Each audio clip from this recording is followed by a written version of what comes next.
बिस्मिल्लाहिर्रहमानिर्रहीम। Dear students, अस्सलाम वालेकुम। आज हम चैप्टर नंबर 19 के स्पेशल थ्योरी ऑफ रिलेटिविटी के टॉपिक को कवर करने जा रहे हैं। बहुत ही इंटरेस्टिंग सा टॉपिक है हमारे पास, special theory of relativity. Basically जब थ्योरी ऑफ रिलेटिविटी की बात करते हैं तो हमारे जहन में जो सबसे पहला नाम आता है वो आइंस्टाइन का आता है, क्योंकि अक्सर आपने जब भी थ्योरी ऑफ रिलेटिविटी की बात की होगी तो आइंस्टाइन के रेफरेंस से ही बात की होगी। तो अब थ्योरी ऑफ रिलेटिविटी के दो पार्ट्स हैं बेसिकली। एक है हमारे पास जनरल थ्योरी ऑफ रिलेटिविटी, जो काफ़ी मुश्किल काम है। ये basically non inertial frame of references के हवाले से बात हो रही होती है। और दूसरी हमारे पास स्पेशल थ्योरी ऑफ रिलेटिविटी है, जो कि एक स्पेशल केस है which deals only with the inertial frame of references. अब इनर्शियल फ्रेम ऑफ रेफरेंस से मुराद क्या थी? कल हमने बात की थी, शाबाश, कौन बताएगा? इनर्शियल फ्रेम ऑफ रेफरेंस क्या होता है? Non accelerated frame of reference. बिल्कुल ठीक हो गया। तो इसका मतलब ऐसा फ्रेम ऑफ रेफरेंस जिसमें एक्सेलरेशन नहीं है। मैं इसके लिए एक एग्जांपल लेता हूं कि फ़र्ज़ करें कि हमारे पास दो फ्रेम ऑफ रेफरेंस की बात कर लेते हैं ताकि रिलेटिव मोशन को भी हम लिंक कर सकें। दरवाज़ा बंद कर दो।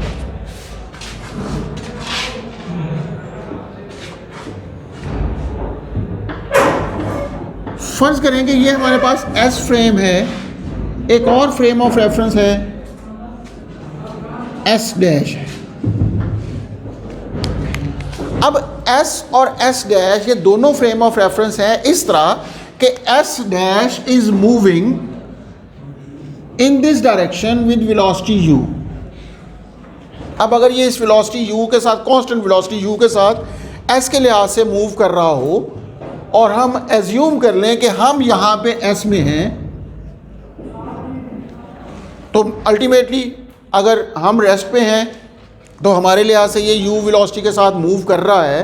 तो इट मीन्स कि एक आदमी या एक ऑब्जर्वर जो इस फ्रेम में होगा उसकी ऑब्जर्वेशन क्या होगी और यहाँ पे ऑब्जर्वेशन क्या होगी, इसको हमें रिलेटिव मोशन के रेफरेंस से देखना होगा।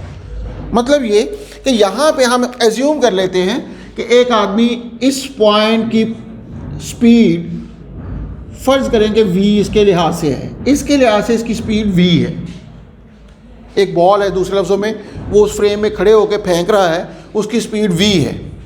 लेकिन जो यहाँ से ऑब्जर्वर इसको ऑब्जर्व करेगा, वो इसको कहेगा कि इसकी स्पीड v प्लस u है। v प्लस u मतलब ये कि उसके मुताबिक इसकी स्पीड ज़्यादा होगी। देखा जाए तो लगता यह है कि ये दोनों ऑब्जर्वर एक दूसरे से मिलते नहीं हैं, बात उनकी आपस में मिल नहीं रही। लेकिन यहाँ पर हम ये देख रहे हैं कि चूँकि ये ऑब्जर्वर भी तो इस फ्रेम के साथ मूव कर रहा था ना, तो इसके लिहाज से ये स्पीड u है। और अगर यहाँ पे एक पॉइंट था जो इसके लिहाज से रेस्ट पे है, तो अल्टीमेटली इसके लिहाज से तो वो रेस्ट पे नहीं होगा ना। इसलिए दोनों की ऑब्जर्वेशन बिल्कुल सेम नहीं होंगी। लेकिन इसका मतलब ये नहीं है कि यहाँ पे न्यूटन का लॉ यहाँ पे हमें और लेना पड़ेगा, यहाँ पे और लेना पड़ेगा। अब ऐसी सूरत में हम जब न्यूटन लॉज की बात करेंगे तो वो दोनों में एक जैसे अप्लाई कर सकेंगे अगर ये इनर्शियल फ्रेम ऑफ रेफरेंसेस है, मतलब नॉन एक्सेलरेटेड है। रीज़न, फ़र्ज़ करें कि अगर इसकी वेलोसिटी चेंज हो रही है, यहाँ पे इस बॉल की वेलोसिटी vi से vf हो रही है, तो इसके लिहाज से vi प्लस u से vi plus vf plus u होगी। यानी अगर इसकी वेलोसिटी चेंज हो रही है, vi से vf हो रही है, तो इसके लिहाज से पहले उसकी वेलोसिटी होगी vi प्लस u, बाद में उसकी वेलोसिटी हो जाएगी vf प्लस u, क्योंकि ये u तो कांस्टेंट है ना दोनों वेलोसिटीज़ के हिसाब से देखा जाए। अगर इसमें एक्सेलरेशन की बात करेंगे तो वो आएगा vf minus vi over delta t। उस दौरान में इस डिफरेंस की बात करें तो vf minus vi over delta t नहीं आएगा। तो इसका मतलब ये होगा कि हमें इनर्शियल फ्रेम ऑफ रेफरेंस में एक्सेलरेशन की वैल्यू यहाँ पर भी वही होगी जो यहाँ पे होगी। इसलिए वो न्यूटन लॉज को अप्लाई करना हमारे लिए कोई मुश्किल काम नहीं होगा, जो हमने कल भी बात की थी कि इनर्शियल फ्रेम ऑफ रेफरेंस होते ही वो हैं जिनमें न्यूटन लॉज अप्लाई हो सकते हैं या उनकी फॉर्म कम से कम सेम रहती है। अब स्पेशल थ्योरी ऑफ रिलेटिविटी की हम बात कर लेते हैं। ये रिलेटिव मोशन के रेफरेंस से कुछ चीज़ें थी जो यहाँ पे हम इस्तेमाल करेंगे।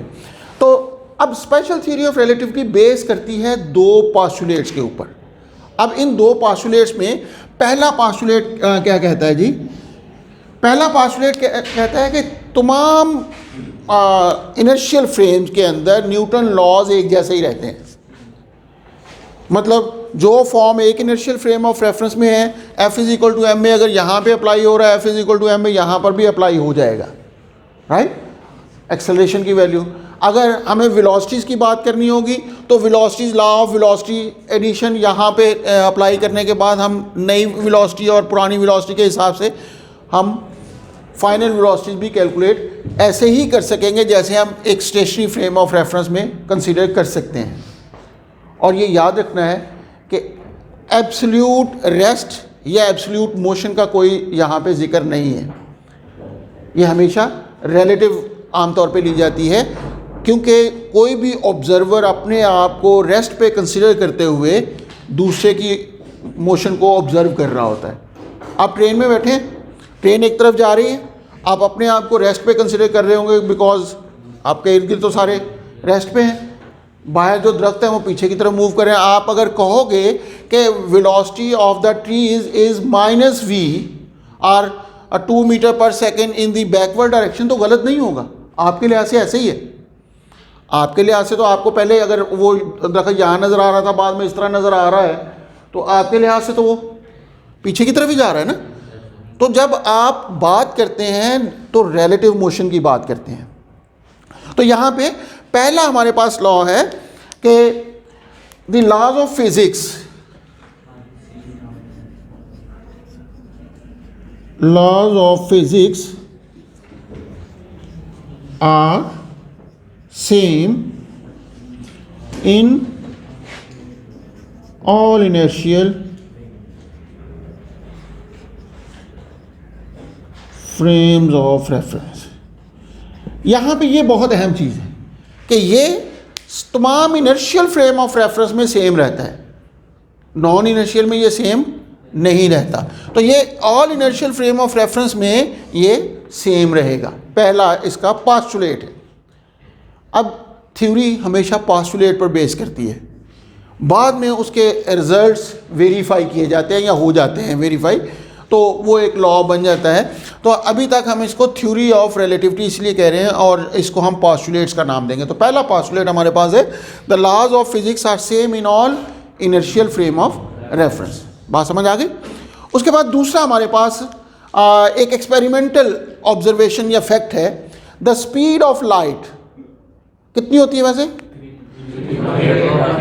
राउंड करने के बाद हम कहते हैं 3 × 10 की ताकत 8 मीटर पर सेकेंड, तो वो हमेशा कांस्टेंट है।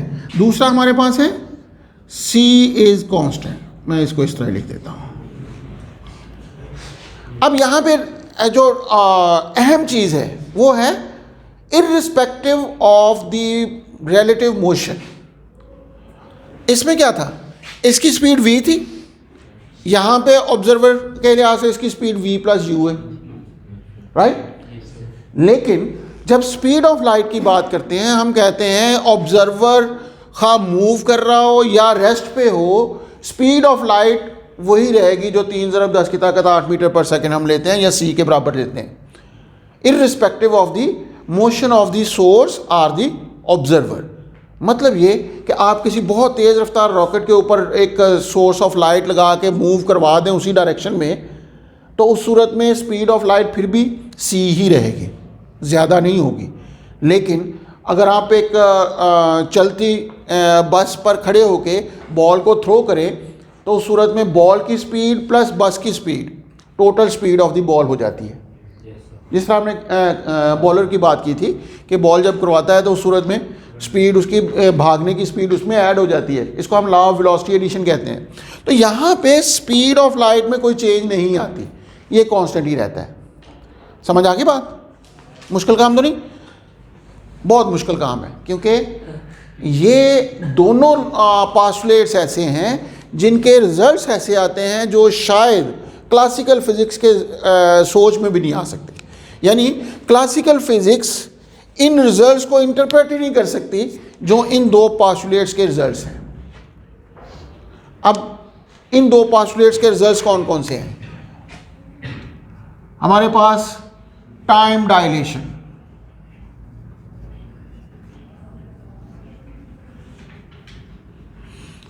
हम हमेशा से कहते रहे हैं जी कि time is a constant quantity. यहाँ पे हम डेल्टा टी इसमें ले रहे हैं, डेल्टा टी इसमें ले रहे हैं, ना इसमें कोई चेंज की ना इसमें कोई चेंज की। लेकिन जब बॉडी रिलेटिविस्टिक स्पीड के साथ मूव करता है तो उस सूरत में टाइम कांस्टेंट नहीं रहता, टाइम चेंज हो जाता है। हम एज्यूम कर लेते हैं कि यहाँ पे इसके लिहाज से एक क्लॉक यहाँ पे लगा हुआ है, जो यहाँ से ये टाइम नोट करेगा, इसको हम टी नॉट कहेंगे। इसको हम प्रॉपर टाइम का नाम देते हैं। टी नॉट का मतलब होता है वो time that is with respect to stationary observer. ये टाइम जो नोट करेगा यहाँ पे वो टी नॉट यानी स्टेशनरी ऑब्जर्वर के लिहाज से प्रॉपर टाइम नोट करेगा। लेकिन यहाँ पे इस ऑब्जर्वर ने जो इस टाइम को नोट करना है उसको हम टी कहेंगे, विच इज़ मूविंग। लेकिन बात वही है कि हम ये पोस्टुलेट पढ़ रहे हैं for inertial frame of reference. तो ऐसी सूरत में इसका जो टाइम होगा वो चेंज हो जाता है। अब मैं इसको हम एफएससी लेवल पे ड्राइव नहीं करते, जस्ट उसके रिजल्ट्स लिखते हैं मैथमेटिकल। तो टाइम अगर टी हो, जिसको हम रिलेटिविस्टिक टाइम का नाम देंगे, because it is the time due to high speed of the frame of reference, inertial frame. ये high speed of the source या ऑब्जर्वर दोनों की high speed and relative motion की वजह से ये टाइम आ रहा है, तो इसलिए ये रिलेटिविस्टिक टाइम कहलाएगा। That is equal to T is equal to T naught over 1 minus V square over C square under root. काफ़ी लंबी इसकी डेरिवेशन होती है, लेकिन हम इस वक्त सिर्फ और सिर्फ इनके रिजल्ट्स को डिस्कस करेंगे कि इसका मतलब क्या है। इसका मतलब ये है कि v is the speed, c is the speed of light. अगर इस फ्रेम ऑफ रेफरेंस की जिसमें ये क्लॉक लगा हुआ, फ़र्ज़ कर लें कि रॉकेट है, वो हाई स्पीड के साथ मूव कर रहा है which is comparable to the speed of light, तो उसको हम स्पीड ऑफ लाइट से जो कंपेरेबल स्पीड होती है उसको हम रिलेटिविस्टिक स्पीड का नाम देते हैं। अब अगर रिलेटिविस्टिक स्पीड के साथ वो मूव कर रहा है तो जो ज़मीन पर खड़ा ऑब्जर्वर उसको टाइम को नोट करेगा वो और होगा, जो रॉकेट के अंदर आदमी खड़ा होगा वो टाइम को जो नोट करेगा वो और होगा। इसका मतलब क्या होगा कि जो हमारे पास रॉकेट के अंदर होगा वो क्लॉक के लिहाज से रेस्ट पे होगा, तो वो प्रॉपर टाइम नोट करेगा। जो ज़मीन पर होगा वो क्लॉक के लिहाज से इन मोशन होगा, तो इसलिए वो रिलेटिविस्टिक टाइम नोट करेगा। अब यहाँ पे देखा जाए तो v square over C square, कुछ ना कुछ तो रिजल्ट आ सकता है ना। 0.01 भी आ जाए तो है तो सही, उसमें से 1 में से माइनस होगा तो आंसर तो 1 से स्मॉल हो जाएगा। अगर ये 1 से स्मॉल हो गया तो उसका स्क्वायर रूट भी 1 से स्मॉल ही रहेगा।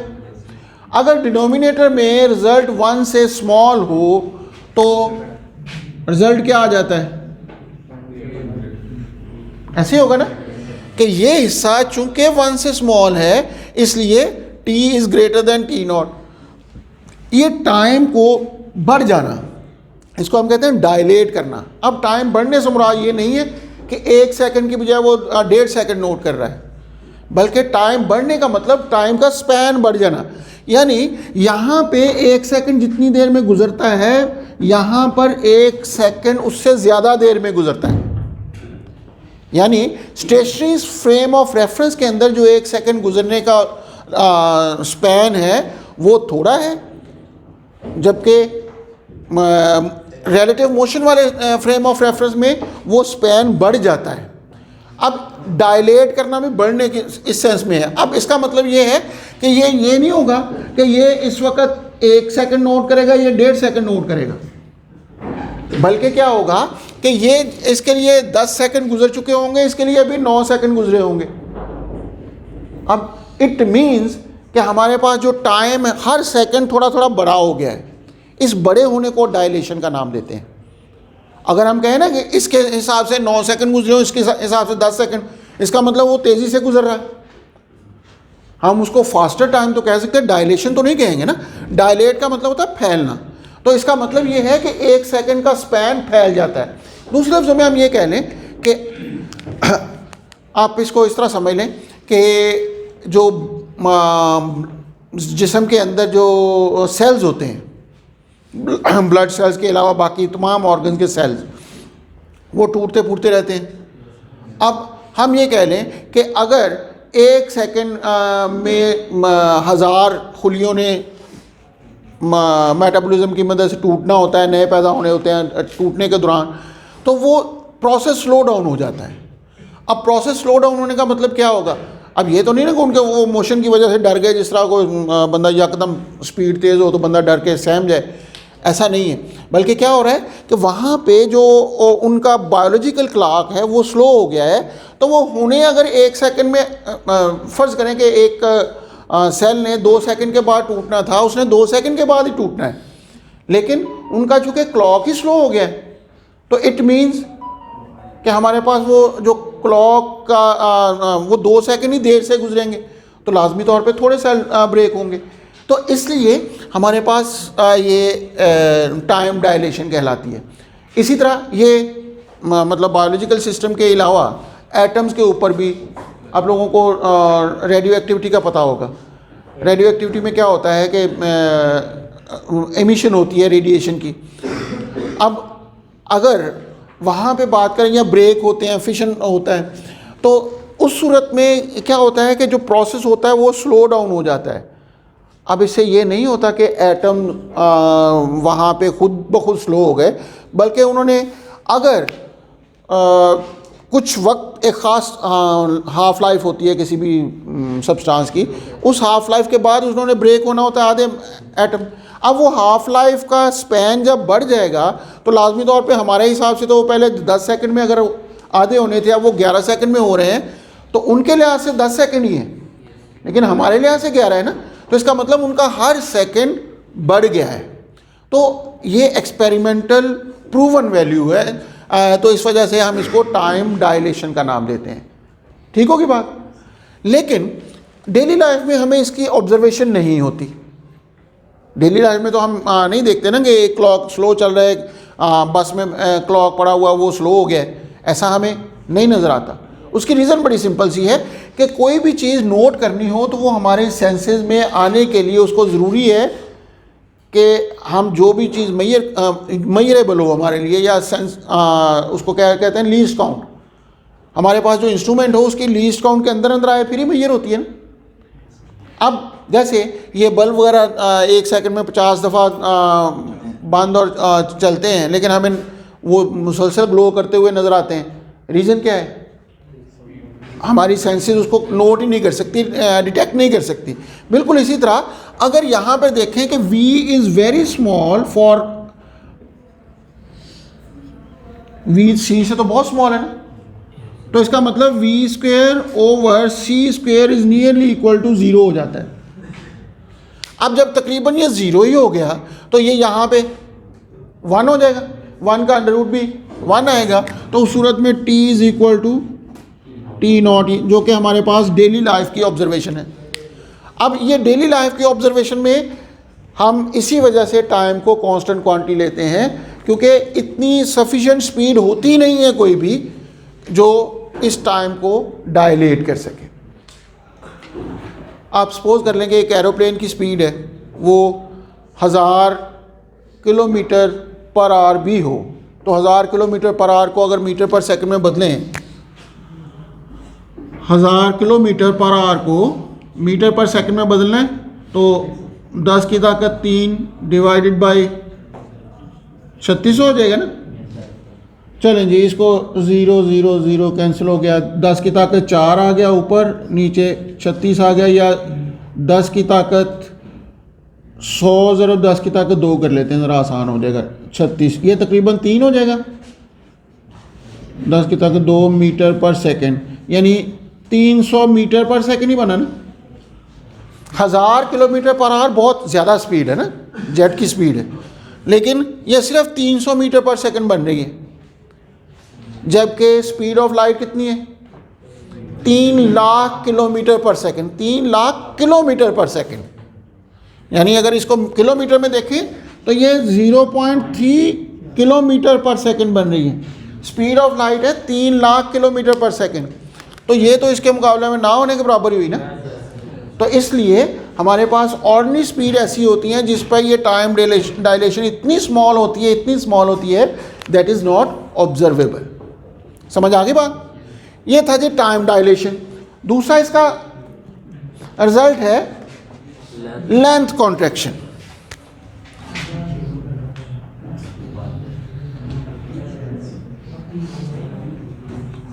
क्या हो गया? हाँ भाई, समझ नहीं आ रही?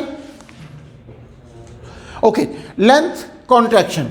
लेंथ कॉन्ट्रैक्शन क्या है? इसको समझने के लिए जस्ट इसी तरह हम यहां पे एक स्टिक रख देते हैं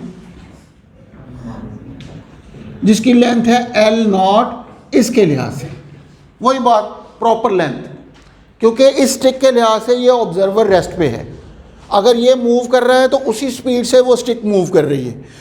इसके लिहाज से चूँकि ऑब्जर्वर रेस्ट पे है तो इस वजह से हम इसको प्रॉपर लेंथ का नाम देंगे, और इसके लिहाज से हम इसकी लेंथ को L कह देते हैं, जिसको हम रिलेटिविस्टिक लेंथ का नाम दे दें। तो अब ऐसी सूरत में हमारे पास L is equal to L0 1 minus V square over C square under root. ये इसके लिए मैथमेटिकल फार्मूला है। अब इसको समझना मुश्किल काम शायद नहीं होगा कि अगर फ़र्ज़ करें कि बहुत हाई स्पीड के साथ एक रॉकेट जा रहा है ऊपर की तरफ, जिस डायरेक्शन में रॉकेट मूव कर रहा है उसी डायरेक्शन में ये स्टिक पड़ी हुई है, और यहाँ से एक आदमी ऑब्ज़र्व कर रहा है, तो इसकी ऑब्जर्वेशन के लिहाज से इसकी जो लेंथ होगी और इसकी ऑब्जर्वेशन के लिहाज से इसकी जो लेंथ होगी वो डिफरेंट आ जाएगी। अब उनके दरमियान जो रिलेशन बनेगा वो ये L is equal to L0 1 minus V square over C square. Again कि चूँकि ये काफ़ी लंबी डेरिवेशन है इसलिए हम यहाँ पे नहीं कर रहे, सिर्फ उसके रिजल्ट को डिस्कस, मैथमेटिकल रिजल्ट को डिस्कस कर रहे हैं। तो ऐसी सूरत में ये L is equal to L0, इसका मतलब क्या होगा कि L is less than L0। कौन बताएगा जी कि ये मैंने क्यों लिखा? L लेस देन L0 क्यों लिखा जी? चूँकि ये जो हमारे पास स्क्वायर रूट वाला हिस्सा है ये लेस देन 1 है, और जब लेस देन 1 से L0 को मल्टीप्लाई करेंगे तो रिजल्ट L0 से तो स्मॉल हो जाएगा ना।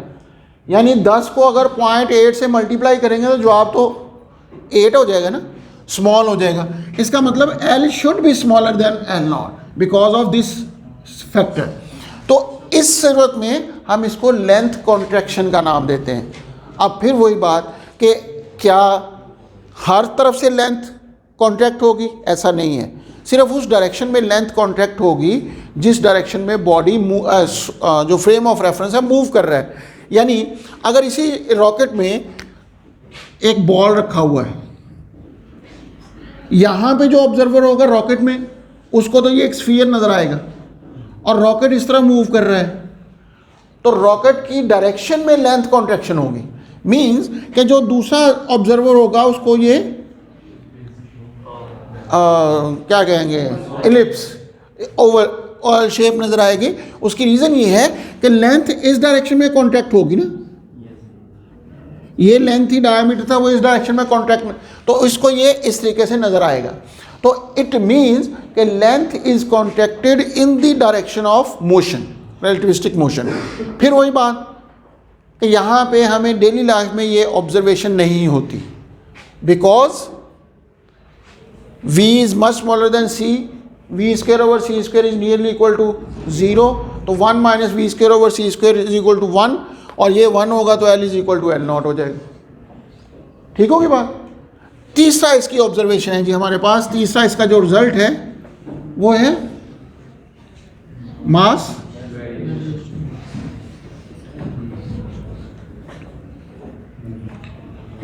मास वेरिएशन। अब मास वेरिएशन के लिए भी वही बात कि when the body is moving relativistically, sorry frame of reference is moving in relative motion या रिलेटिविस्टिकली, तो उस सूरत में m और m नॉट के दरमियान रिलेशन क्या होगा? m हमारे पास वो मास है जो मोशन मूविंग ऑब्जर्वर नोट कर रहा है, रिलेटिवली मूविंग ऑब्जर्वर जो नोट कर रहा है, जबकि एम नॉट वो मास है जो ऑब्जर्वर नोट कर रहा है which is at rest with respect to that mass. तो m is equal to M naught over 1 minus V square over C square under root. यहाँ पे एम नॉट रेस्ट मास कहलाता है। क्यों कहलाता है? Because this observer is moving with this observer is at rest with respect to that mass, जबकि ये जो नोट करेगा ये रिलेटिविस्टिक मास नोट करेगा। तो इसका मतलब ये हुआ कि हमारे पास जो मास है वो भी बढ़ जाता है, यानी जो रिलेटिविस्टिक मास है m is greater than m not. वजह क्योंकि डिनोमिनेटर लेस देन 1 है, और अगर डिनोमिनेटर लेस देन 1 हो तो उस सूरत में ये वैल्यू m बड़ी हो जाती है m नॉट से। यहाँ पर एक और बहुत इंटरेस्टिंग इसका रिजल्ट आता है कि कभी भी स्पीड ऑफ लाइट से ज़्यादा नहीं हो सकती, या स्पीड ऑफ लाइट को टच नहीं कर सकती। किसी भी फिजिकल ऑब्जेक्ट की स्पीड ऑफ लाइट के बराबर नहीं हो सकती। वजह यह है कि लेट्स सपोज बढ़ने की तो हम बात छोड़ते हैं, हम सपोज कर लेते हैं कि एक ऑब्जेक्ट है, हमने थ्रो किया, बहुत ही कोई हीमैन किस्म का आदमी है, उसने थ्रो किया और उसकी स्पीड ऑफ लाइट के बराबर हो गई। एक ऑब्जेक्ट की स्पीड, चले किसी पत्थर को नहीं फेंकते, हम सपोज करते हैं कि एक प्रोटॉन है, एक एक्सेलरेटेड चार्ज एक्सेलरेटर में हमने उसको एक्सेलरेट करते करते एक स्टेज आ गई जब उसकी स्पीड ऑफ लाइट के बराबर हो गई। तो इसका मतलब क्या होगा? उसका मास क्या बनेगा? If v is equal to c, तो m क्या हो जाएगा? m naught over 1 minus 1 v square over c square 1 के बराबर हो जाएगा। तो 1 माइनस 1 अंडर रूट, और 1 माइनस 1 क्या होगा? 1 माइनस 1 इन्फिनिटी नहीं होता, 0 होता है। और m नॉट ओवर 0 करेंगे तो जवाब क्या आएगा? इन्फिनिटी आएगा। पहली बात तो ये कि इन्फिनिट मास को मूव करवाने के लिए इन्फिनिट फोर्स चाहिए। इसका मतलब ये है कि उसको मूव हम इतना करवा ही नहीं सकते कि उसका मास इन्फिनिट हो जाए। तो इट मीन्स कि हमारे पास बॉडी को एक्सेलरेट अगर हमने करवाना है इन्फिनिट फोर्स के साथ, फिर ही उसकी स्पीड ऑफ लाइट के बराबर होगी, तो वो पॉसिबल नहीं है। तो इसलिए स्पीड ऑफ लाइट भी के बराबर पहुंचना भी मुमकिन नहीं है। जब उसके बराबर नहीं हो सकते तो उससे आगे क्या जाना हमने। ठीक होगी बात? ये तो हो गया हमारे पास मास वेरिएशन। इसके अलावा इसका एक और रिजल्ट है हमारे पास, मास एनर्जी रिलेशन। अब यही थ्योरी ऑफ रिलेटिविटी का एक रिजल्ट बनता है हमारे पास कि मास और एनर्जी, क्लासिकल फिजिक्स में हम मास और एनर्जी को इंटायरली डिफरेंट एंटिटीज़ के तौर पे लेते हैं। हम मास को एक तरफ रखते हैं, एनर्जी को एक तरफ रखते हैं, और हमने फिजिक्स की डेफिनेशन में भी पढ़ा है कि मास और एनर्जी का इंटर रिलेशन भी हम देखते हैं। तो यहाँ पे आइंस्टाइन ने ये प्रूव किया कि mass and energy are interconvertible, एक दूसरे में बदल जाते हैं। अब ऐसी सूरत में उसने एक रिलेशन दिया E is equal to M C square, कि अगर m mass of the object हो, c स्पीड ऑफ लाइट हो, तो उस सूरत में एनर्जी और मास के दरमियान ये रिलेशन है। इसी की बेस पे एटॉमिक बॉम्ब और दूसरे हमारे पास हाइड्रोजन बॉम्ब से लेकर जितने भी बहुत ख़तरनाक किस्म के हथियार हैं वो सारे इसी बेस पे काम करते हैं, न्यूक्लियर वेपन्स। रीज़न क्या होती है कि उसका बहुत थोड़ा सा मास एनर्जी में कन्वर्ट होता है, और वो एनर्जी इतनी ज़्यादा होती है जो हर चीज़ को तबाह कर देती है। तो यहाँ पे ये रिलेशन है E is equal to M C square. अब देखा जाए अगर कोई ऑब्जेक्ट मूव कर रहा है तो उसके लिए तो हम ये यूज़ करते हैं, लेकिन जब कोई बॉडी रेस्ट पे हो उसकी मास के इक्विवेलेंट एनर्जी हम आम तौर पे रेस्ट मास एनर्जी कहलाती है। फिर वही बात कि m नॉट अगर रेस्ट मास है, m रिलेटिविस्टिक मास है, तो ये एनर्जी इससे ज़्यादा होगी। अब उससे ज़्यादा जो एनर्जी होती है that is due to its motion. दूसरे लफ्ज़ों में हम ये कह सकते हैं कि E माइनस ई नॉट, ये हमारे पास सरप्लस एनर्जी होगी, यानी एक इलेक्ट्रॉन अगर पड़ा हुआ है उसकी एनर्जी ई नॉट है, जब वो हाई स्पीड के साथ मूव कर रहा हो उसकी एनर्जी ई के बराबर है, तो इसका मतलब जो एक्सेस एनर्जी है that is the kinetic energy. तो इसका मतलब ये हुआ कि हमारे पास जो एक्सेस एनर्जी है that is due to its motion, तो वो काइनेटिक एनर्जी की फॉर्म में होती है। तो ये हमारे पास इसकी रिलेटिविस्टिक मास के अंदर, रिलेटिविस्टिक मास के अंदर एनर्जी की एक लॉजिक बनती है कि वो कहाँ से आती है। अब ये जितना भी हमने थ्योरी ऑफ रिलेटिविटी के पास्टुलेट्स के रिजल्ट्स की बात की, इसका मतलब ये है कि हर चीज़ तो चेंज हो जाती है, टाइम चेंज हो जाता है, अल्टीमेटली मास चेंज होता है, लेंथ चेंज हो जाती है, हर चीज़ चेंज हो जाती है। लेंथ चेंज होने का मतलब डिस्टेंस चेंज हो जाती है, दो पॉइंट्स के दरमियान डिस्टेंस ही है ना। जब हम लेंथ की बात करते हैं, चलें इस मार्कर की लेंथ की बात करें, तो इस एंड और इस एंड के दरमियान डिस्टेंस ही है ना। तो इसका मतलब ये होगा कि अगर एक एरोप्लेन बहुत हाई स्पीड के साथ या एक रॉकेट बहुत हाई स्पीड के साथ जा रहा हो, तो उसकी पोजीशन हम मालूम करना चाहें विदाउट दीज रिजल्ट्स, वो कुछ और होगी, और अल्टीमेटली इन रिजल्ट्स के साथ थोड़ी बहुत तो चेंज आएगी।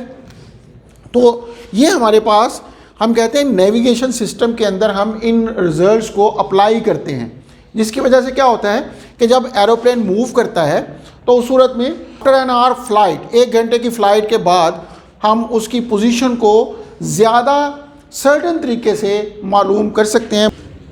यानी अगर इसके बगैर हम यूज़ करें तो वो 760 मीटर की अनसर्टेनिटी के साथ हम मालूम कर सकते हैं, लेकिन इसके साथ फिर क्या होगा, वो सिर्फ 50 मीटर की सर्टेनिटी के साथ हम मालूम कर सकेंगे। तो ये हमारे पास इसी तरह उसकी स्पीड के हवाले से भी लिखा हुआ है, 20 सेंटीमीटर पर सेकंड की बजाय उसकी एक्यूरेसी 2 सेंटीमीटर पर सेकंड तक चली जाती है अगर हम उसकी स्पीड को मालूम करना चाहें बाय यूजिंग दीज रिजल्ट्स। तो इसका मतलब इसकी प्रैक्टिकली हमें ऑब्जर्वेशन भी होती है। समझ आ गई जी बात? ओके जी, अगर आप लोगों को इसमें कोई कन्फ्यूजन होगी तो कल इसको डिस्कस कर लेंगे।